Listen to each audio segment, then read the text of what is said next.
शुक्लाम्बरधरं विष्णुं शशिवर्णं चतुर्भुजं प्रसन्नवदनं ध्यायेत् सर्वविघ्नोपशान्तये।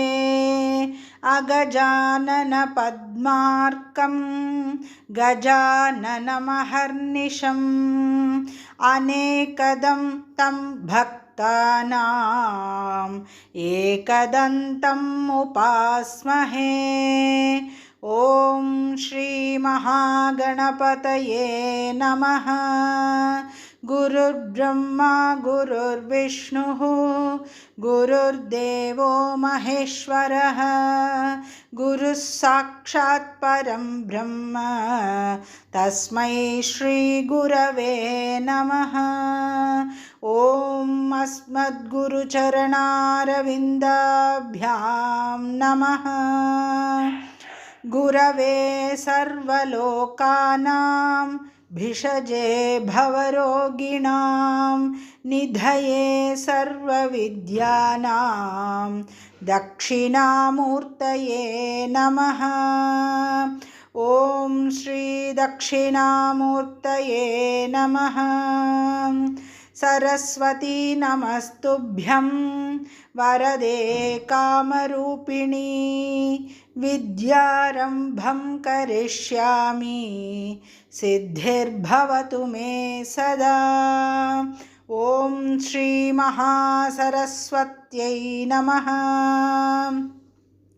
सच्चिदानन्दरूपाय विश्वोत्पत्त्यादिहेतवे तापत्रयविनाशाय श्रीकृष्णाय वयं नुमः। ॐ श्रीकृष्णाय परब्रह्मणे नमः। यं प्रव्रजन्तम् अनुपेतम् अपेतकृत्यं द्वैपायनो विरहकातर आजुहाव पुत्रेति तन्मयतया तरवोऽभिनेदुः तं सर्वभूतहृदयं मुनिमानतोऽस्मि। ॐ श्रीशुकब्रह्मर्षये नमः। नारायणं नमस्कृत्य नरं चैव नरोत्तमं देवीं सरस्वतीं व्यासं ततो जयमुदीरयेत्।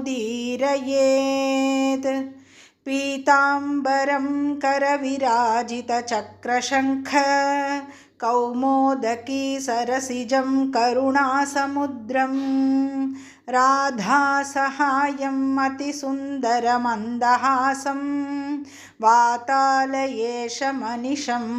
हृदि भावयामि।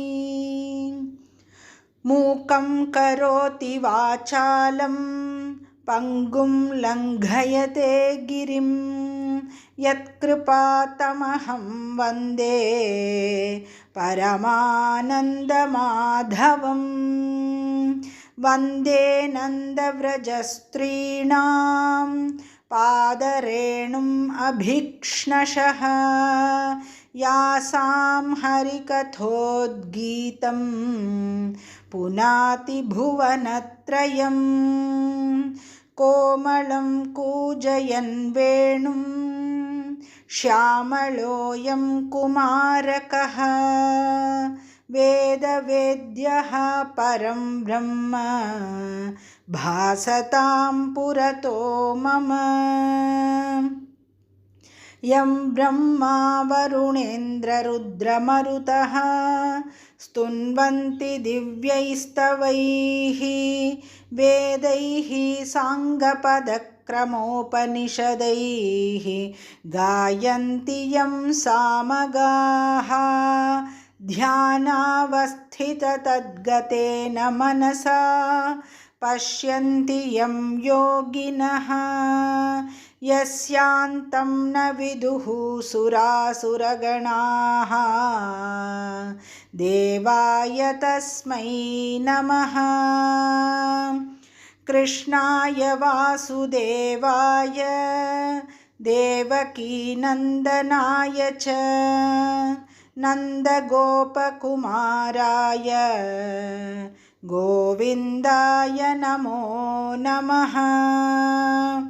कृष्णाय वासुदेवाय हरये परमात्मने प्रणतक्लेशनाशाय